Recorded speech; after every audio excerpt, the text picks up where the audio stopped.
আপনি বিপদে পড়েছেন, আপনি আল্লাহর কাছে দোয়া করবেন, আপনি নিজে দোয়া ইউনুস পড়বেন, আল্লাহর কাছে হাওমাও করে কানবেন। এটা হলো কোরআন এবং সুন্নাহর নির্দেশ। আর সমাজের প্রচলন যে আপনি আমাদের মাদ্রাসা আল ফারুকে বা সুন্নাহ সেন্টারে চলে আসবেন, আর সুন্নাহ মার্কাজুস সুন্নাহ ট্রাস্টে চলে আসবেন, আমাদেরকে 2,50,000 টাকা দিয়ে দেবেন, আমরা আপনার জন্য দোয়া ইউনুস খতম করে দেব। আপনার জন্য সহজ কোনটে আর আমাদের জন্য স্বার্থ কোনটে? আপনি কি বিষয়টা বোঝেননি? আপনি হয়তো মনে করবেন আমরা গুনাহগার, আমরা রাখলে তো আল্লাহ শুনবে না। এটাই হলো সকল শিরক কুফুরের মূল। আমরা একটু বোঝার চেষ্টা করি। একটা ছোট্ট বাচ্চা আছে, মা বদরাগী। আচ্ছা বলেন তো, বাচ্চাদেরকে সবচেয়ে বেশি মারে মা, বাবা, খালা, দাদি, ফুফু না বোন? হ্যাঁ, তার মানে সবচেয়ে বাচ্চাদেরকে অপছন্দ করে মা, ঠিক না? হ্যাঁ হ্যাঁ, নানি মারে না, দাদি মারে না, বোনেরা মারলেও দু একটা গাল দেয়, বাপ মাঝে সাঝে, আর মা সব সময়। তো যেহেতু মা সব সময় মারে, একটা বুদ্ধিমান ছেলে চিন্তা করলো আমার মার চেয়ে খারাপ দুনিয়াতে কেউ নেই। অথবা চিন্তা করলো মা আমার খুব ভালো, আসলে সন্দেহ নেই, তো মাটা খুব বদরাগী, মা আমার কথা শুনবে না, বুঝেছি রাগ করেছে। ওর যখনই কোনো কিছুর দরকার হয় ওর সঙ্গে সঙ্গে দাদির কাছে যায়, অথবা বড় আপুর কাছে যায়, অথবা আব্বুর কাছে যায়, যে আব্বু মার বলে দাও একটু দুধ খাবো, কি ভাত খাবো, কি বাথরুমে যাব। দাদি অথবা আপা অথবা আব্বা বলে দেয়। এই রকম ছেলেকে মা কি পছন্দ করে না অপছন্দ করে? পছন্দ করে। হ্যাঁ, যে ছেলে নিজের মনের কষ্ট, ব্যথা, বেদনা মায়ের কাছে না বলে অন্যের কাছে যে বলে, তার মাধ্যমে মাকে বলে, মা কি ওই সন্তানকে ভালোবাসে না বিরক্ত হয়?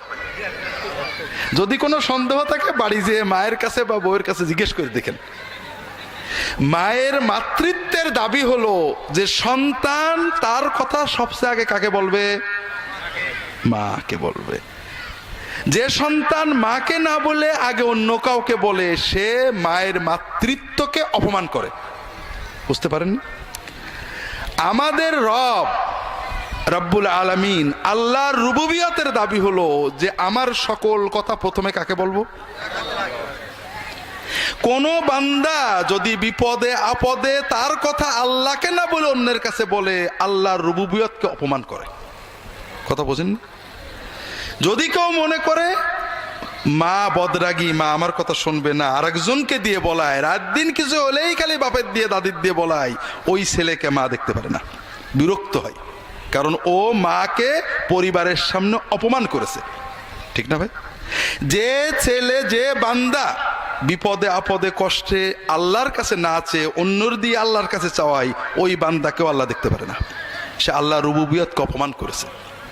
আল্লাহ কাফেরের দোয়া শুনে আল্লাহ কোরআনে বলছে, কুল মা ইয়া'বু বিকুম রাব্বি লাউলা দুআউকুম। তোমরা আল্লাহর কাছে দোয়া করো, এই জন্য তোমাদের আল্লাহ এখন ধ্বংস করেনি, নাই ধ্বংস করে দিত। কাফেরদের, আবু জেহেলকে বলছে। আর আল্লাহ আমার দোয়া শুনবে না? দ্বিতীয় কথা হলো, আমরা আল্লাহ তাআলার কাছে দোয়া করব, আল্লাহ ব্যবস্থা দিলেন সরাসরি দোয়া করব, চাইব।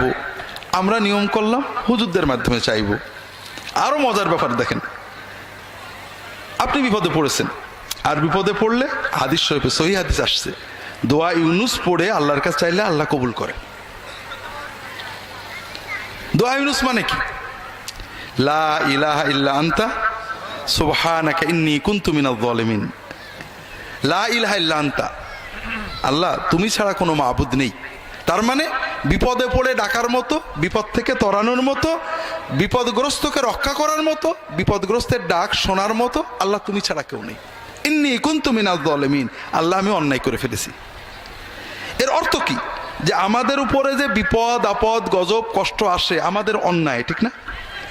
আর বান্দা যখন অন্যায় স্বীকার করে আল্লাহর কাছে কান্দে, আল্লাহ মাফ করে দেয়। এটাই তো কথা। এই জন্য রাসূলুল্লাহ সাল্লাল্লাহু আলাইহি ওয়াসাল্লাম বলছেন, যদি কোনো বান্দা বান্দি যে কোনো বিপদে দোয়া ইউনুস পড়ে আল্লাহর কাছে দোয়া করে, আল্লাহর সঙ্গে সঙ্গে তার দোয়া কবুল করে নেয়। এটা হলো আল্লাহ এবং তার রাসূল সাল্লাল্লাহু শিক্ষা। আমরা কি শিক্ষা দিই আপনাদের? দোয়া ইউনুস শুধু পড়লে হবে না, খতম করতে হবে। খতমটা কিন্তু আমাদের বানানো, কোরআনেও নেই, হাদিসে নেই। কোরআন বেশি বেশি পড়ো, সাধ্য মতো পড়ো আর কাঁদো। আপনি যদি মনের আবেগে 100 বার, 50 বার, 2 বার, 10 বার পড়ো, আল্লাহর কাছে হতে পারে। আর খতম মানে 1 লক্ষ, 1.25 লক্ষ। শুনলে আপনার চোখ এখান থেকে এখানে উঠে পড়ে, অত পড়বো কি করে? সিস্টেমটা আমরা বানাইছি কি জন্য? যেন আপনি আগেই বোঝেন যে একা সম্ভব না। গুড। এরপরে আপনাদেরকে বললাম যে আপনি হবেন না, আপনি অন্তত 40 জন আলেমকে ডাকতে হবে। অনেক এলাকায় আছে, জানি না আমাদের ঝিনাইদহে আছে কিনা। আমরা ছোটবেলায় খতমে গেছি, গুণাগুন্তির বিষয় জানি না। তবে চট্টগ্রাম বিভিন্ন জায়গায় আমরা শুনেছি নিয়ম হলো 40 জন আলেমকে ডাকতে হবে। তো 40 জন আলেম আসবেন, তারা দোয়া করবেন। আপনারা লক্ষ্য করেছেন কিনা, আমি নিজে দেখছি, যখন কোনো বাড়িতে আমরা খতমের জন্য যাই অথবা পিতামাতার দোয়ার জন্য যাই, বাড়ির যারা মানুষ তারা কিন্তু কেউ দোয়ায় শরীক হয় না। খেয়াল করেছেন? রান্না বাড়া, খাওয়া দাওয়া, কথাবার্তা, মেহমানদারি, দোয়ায় কিন্তু তারা আসে না কেউ। কারণ তারা বোঝে এত টাকা খরচ করে হুজুরদের দোয়া করছে, আবার আমরা কি দোয়া করব? ঠিক না? তাহলে আমরা 40 জন আলেম সবাই বলছি আল্লাহ আমি জালেম, ইন্নী কুনতু মিনাজ জালিমিন, আল্লাহ আমি জালেম, আল্লাহ আমি জালেম, আল্লাহ আমি জালেম। আর আপনি বাড়িওয়ালা একমাত্র আলেম যে নিজেকে জালেম বলে স্বীকার করছে না। এটাই তো কথা।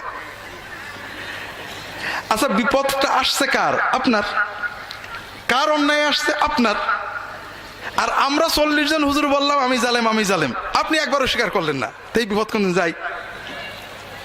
কিন্তু আলহামদুলিল্লাহ আমাদের খাওয়াও হবে, টাকাও হবে, আপনার কিছু হোক আর না হোক।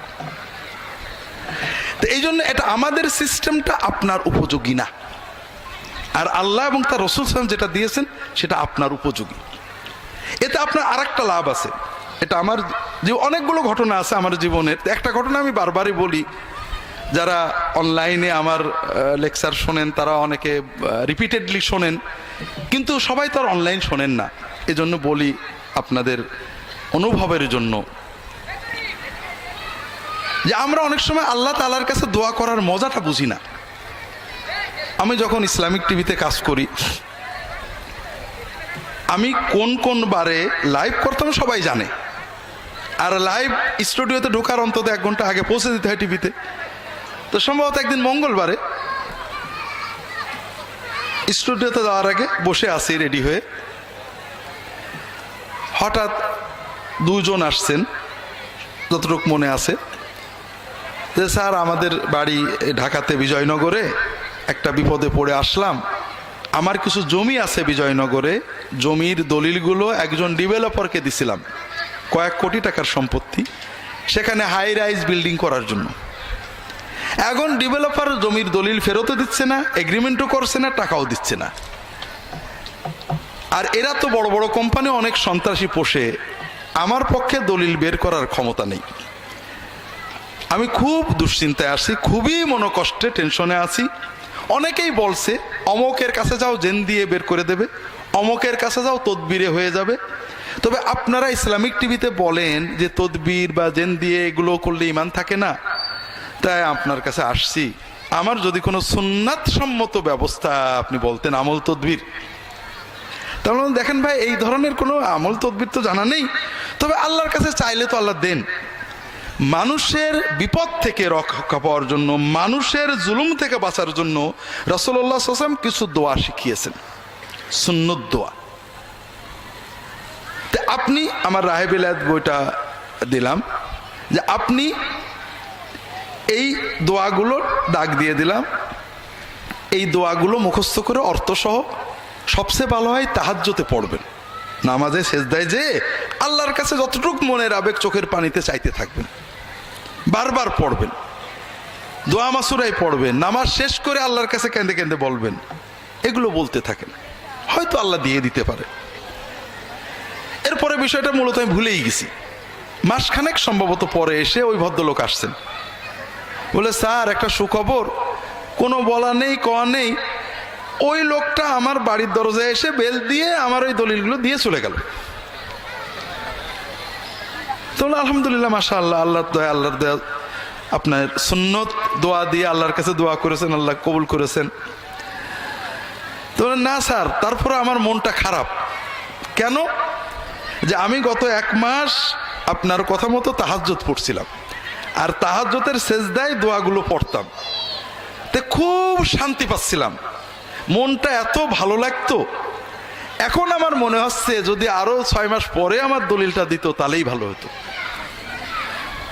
কথা বুঝতে পারেননি? আল্লাহু আকবার। আপনি দলিলও পেয়েছেন, আল্লাহর ওলিও হয়ে গেছেন, আপনি আল্লাহর সাথে মহব্বতের প্রেমের মজা পেয়ে গেছেন, আপনি সব পেয়েছেন, ঠিক না?